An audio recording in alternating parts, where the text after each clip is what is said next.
नमस्कार, मैं अंजना और आप देख रहे हैं न्यूज सर्कल। आइए बढ़ते हैं आज की बड़ी खबर की ओर। मैं 95% डैमेज हो चुकी थी। 10 सेकंड में जीती फाइट। प्रयागराज में गोल्ड मेडलिस्ट खुशबू बोली, कलाई पर पापा का नाम देख जाना ही।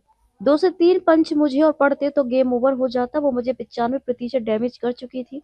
फिर मैंने कलाई पर लिखा हुआ पापा का नाम देखा, तब पता नहीं कहाँ से मेरे शरीर में जान आ गई। मैं हिम्मत करके उठी, मम्मी पापा को याद कर मैंने पूरी ताकत झोंक दी और यह मेडल अपने नाम किया। आखिरी 10 सेकंड में मैंने ये फाइट जीती।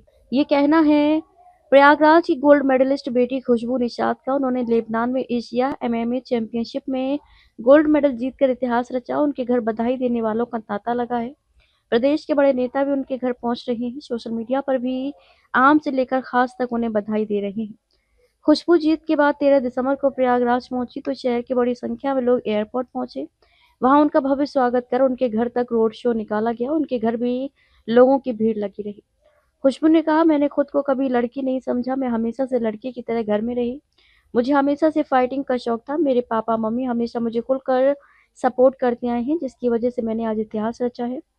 लेबनान में मेरी कंपटीटर ने आखिरी पलों में मुझे एकदम डैमेज कर दिया था। मेरी 95% हिम्मत हार चुकी थी। फिर आखिरी के 10 सेकंड में मेरी नज़र मेरी कलाई पर गई। मैंने जैसे ही कलाई पर लिखा वो पापा का नाम देखा तो पता नहीं कहाँ से एकदम से मेरे अंदर हिम्मत आ गई। मेरा शरीर जोश से भर गया। मैं उठकर खड़ी हुई, तभी अचानक से गेम टर्न हो गया। लास्ट 5 सेकंड में बैक पर आई और उसको चौक कर दिया। मुझे 10 मिनट तक तो विश्वास ही नहीं हो रहा था कि मैंने कर दिखाया है जो हुआ सिर्फ 10 सेकंड में।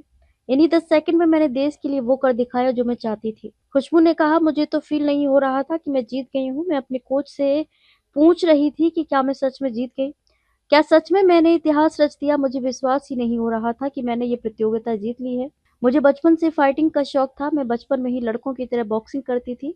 लड़कियों वाला कोई काम मैंने किया ही नहीं। धीरे धीरे मैंने 7वीं क्लास से जूडो स्टार्ट किया। मेरा भाई भी करता था तो मुझे उससे मोटिवेशन मिला। मेरे पापा भी पहलवानी करते थे तो उनका जो खून था वो मेरे अंदर जा डोमिनेट कर गया।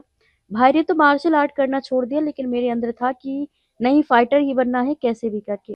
जब मैं 12 साल की थी तब से मैंने जूडो करना शुरू किया था, ताइक्वांडो करना शुरू किया। फिर उसके बाद एमएमए में स्विच किया। तो धीरे धीरे मैं बचपन से तरह तरह की मार्शल आर्ट सीखती थी। मेरी माँ ने मुझसे जो कहा था वो हकीकत में बदल गया। माँ ने कहा था, बेटा तू उसके ऊपर चढ़ के मारेगी। हकीकत में फाइट में वही हो गया। टर्न एंड ट्विस्ट कैसे हुआ वही नहीं समझ आ रहा। फिर उसके बाद गोल्ड जीत कर आई। पूरा श्रेय माँ पापा को देना चाहूंगी। मैं भी और फाइट खेलूंगी। मेरी लाइफ का गोल ही यही है। मुझे ऐसा लगता है कि मैं फाइट के लिए पैदा हुई हूँ, इसलिए फाइट ही करना है। फाइट के बाद जब मैं रिटायर लूंगी तो मैं यूपी में एक अच्छा एमएमए सेंटर अकेडमी खोलूंगी, जिसे मैं इधर उधर जाकर अलग अलग स्टेट और कंट्री में जाकर सिखाऊं, जिससे दूसरे खिलाड़ियों को भटकना ना पड़े। मैं ऐसा ट्रेनिंग सेंटर खोलना चाहती हूँ, जैसे मैं गोल्ड जीती हूँ वैसे कल को वो भी जीत पाए। मैं प्रयागराज के युवाओं से यही बोलना चाहूंगी कि आप लोग बहुत लकी हो जो इस धरती पर जन्मे हो। इसकी मिट्टी में ही जादू है। जो भी यहाँ से दृढ़ संकल्प के साथ निकलता है वह सफल जरूर होता है। आज बड़े बड़े लोग यहाँ से सफल हुए हैं, बड़े बड़े नाम हैं।